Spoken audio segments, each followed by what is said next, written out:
Some fantasy players just make you want to absolutely tear your hair out when you try and rank them, when you try and project them. They could go one of any 85 different directions. So in today's video, I'm going to break down 3 players that I have a hard time ranking in all formats: Dynasty, Redraft, Best Ball. Also, this video is going to be really short. If you guys like short videos, let me know down below in the comments, and I'll definitely make more of them throughout the summer, because I think, digestible content is definitely the way that the world is going right now. So without further ado, let's get right into it.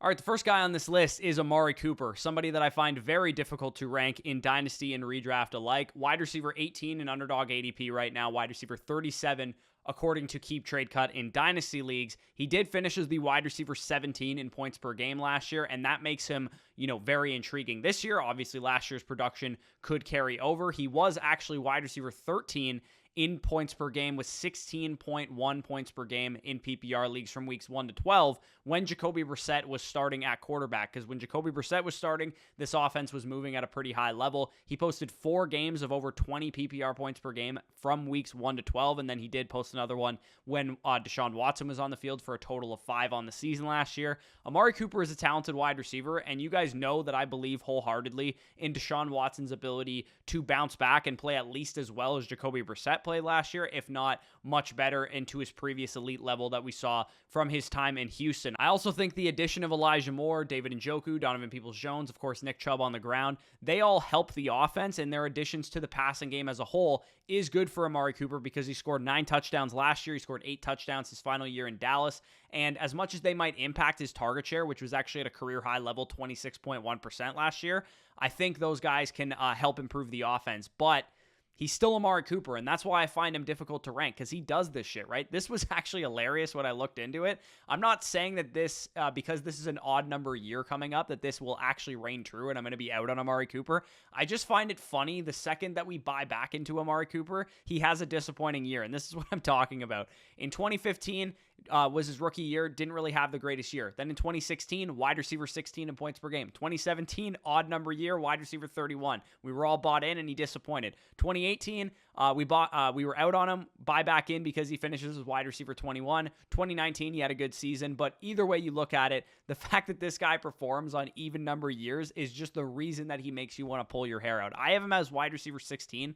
right now in my best ball and my redraft rankings because he could very easily be a stud this year, but he could also deal with plantar fasciitis or something and miss a few games, play injured the rest of the season, and finish as wide receiver 35 in points per game in absolutely true Amari Cooper fashion. So I do like him, but he definitely is risky. Number 2 player on this list is Rashod Bateman, wide receiver 45 in underdog ADP right now, which is the highest among all of the Ravens wide receivers, and wide receiver 38 per Keep Trade Cut, despite the pristine profile and the flashes of production that we've seen, because he was a very good prospect, a deserving first-round draft capital receiver. Ironically, this is kind of the same career trajectory that Marquise Brown had, where the first 2 seasons of his career, he was dealing with a Liz Frank injury. He, didn't have the most healthy outlook for the first 2 years, and then in year 3, he eventually broke out and had a top 24 season. But let's break this down. Bateman has played in 10 games. His rookie season, 4 games fully in his second season. Over 55% of the snaps was the qualifier for a full game. Those 14 games, he had 753 receiving yards, 84 targets, and 3 touchdowns, and a 17.5% target share. Those numbers are almost identical to what George Pickens just did over the course of his full rookie season in 17 games. If you pace his numbers out to 17 games, it's 100 targets, 914 yards, and 4 touchdowns. Now we're talking about basically what Drake London did as a rookie, and even close to what Chris Olave did as a rookie. For me, all signs point to the fact that Todd Monken's new scheme means more pass attempts, especially deep down the field, for Lamar Jackson, and Rashod Bateman was vocal about Greg Roman not putting his wide receivers in the best position to succeed. So for me, this is the bet that I'm personally making. If I'm going to draft a Ravens wide receiver from a redraft perspective, I think that Rashod Bateman is the guy that I'm going after, because in 2 wide receiver sets, I believe it will be Rashod Bateman and Odell Beckham Jr. on the outside because they paid him a lot of money. Zay Flowers is a rookie.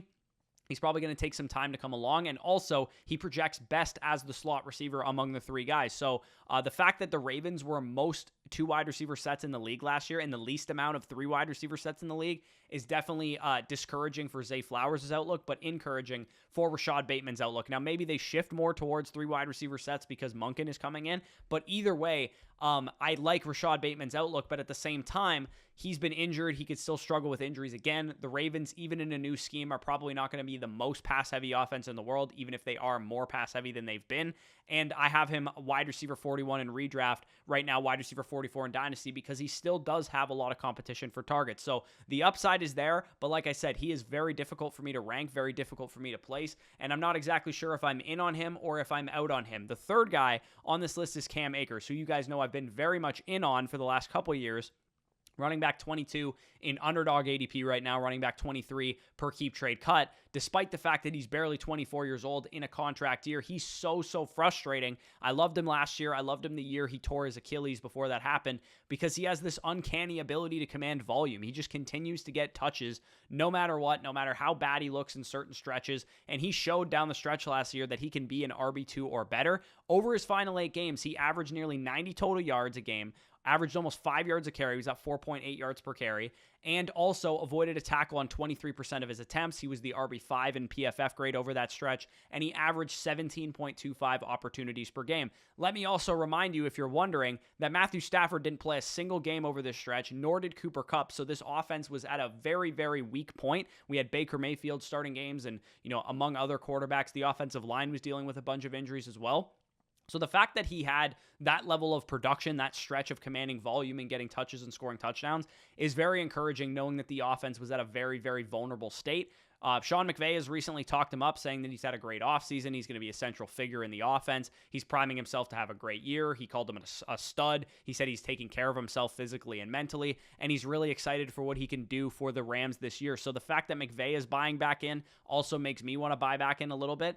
But again, this is why he's hard to rank, because his role still seems volatile. He could lose his job at some point. We don't know if that Achilles injury will rear its ugly head at some point. Also, the workload is solid on the ground, but how do Kyron Williams, Sony Michel, who just recently was signed, and Zach Evans, who they drafted in the late rounds, factor in? Is Cam Akers going to be the workhorse there? Is he going to be a 60% opportunity share guy? Is he going to be an 80% opportunity share guy? We don't exactly know. And of course, Stafford and Kupp both have their own injury issues as well. So I think Cam Akers is a risky bet to make, but I do have him one spot ahead of where he's going in both redraft and best ball, as well as Dynasty, but I do struggle to buy in too much because I've been burned so hard by Cam Akers in the past, and we don't know what to expect from him. I could see anywhere from a back-end RB1 this year to, maybe a median projection is that he's like this year's Miles Sanders, to maybe he's, not a starting guy entirely and you can't use him at all. Like any of those, range of outcomes is possible for Cam Akers. So hopefully you guys enjoyed this video. It was a little bit shorter. Like I said, let me know in the comments how you like that. Leave a like while you're down there. Subscribe to the channel. Also take this advice into action if you guys want to do some drafts right now. Underdog Fantasy has BBM4 going fast and furious, as well as some smaller contests, but still have big prizes up at the top. So use code FSE at sign up and first deposit. If you haven't yet checked out Underdog Fantasy, you'll get 100% back up to $100. And make sure to check out our site for Dynasty rankings, best ball rankings, way more over at flockfantasy.com. Use the promo code FSE over there and you'll get 30% off. And if you sign up annually right now, you'll get 6 months for free, a 2-day free trial, and a free consultation with yours truly. Once you sign up, just get in touch with me in the DMs and we'll set that up. So with that being said, peace out and we'll talk to you soon.